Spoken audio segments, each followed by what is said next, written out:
According to Mashable, more than 56,000 children in the foster care system live in group settings, and advocates say this number is far too high. I studied foster care this past semester in my child relations course, and I was in disbelief learning that there are also at least 500,000 children in foster care each year. As they age out of the system, these children go into the real world unprepared and unable to fend for themselves.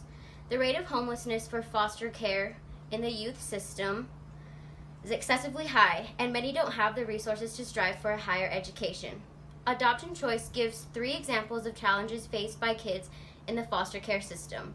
1 being anxiety as they are placed into a completely new home setting. 2 being loss as they are forced to leave the only families that they've known.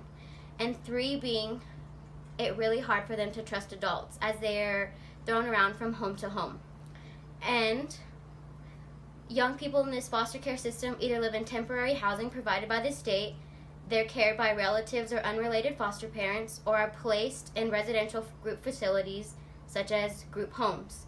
And they're constantly frustrated with this system that seems to be unmanageable. But getting to the root of this frustration is not easy. There is a lot of complicated and intertwining factors that make foster care ultimately unsuccessful for many who enter the system. One complicated factor was mentioned earlier.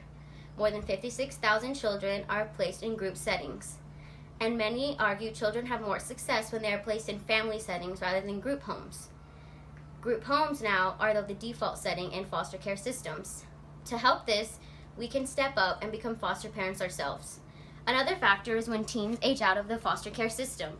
They are left without proper support or upbringing. They are thrown into reality with many unanswered questions.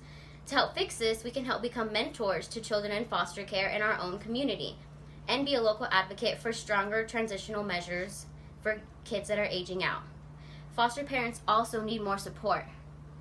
This includes, we could become tutors for foster families that we may know for kids of all ages, or we could babysit, or just simply asking any foster families that we know anything we can do to help make their lives easier.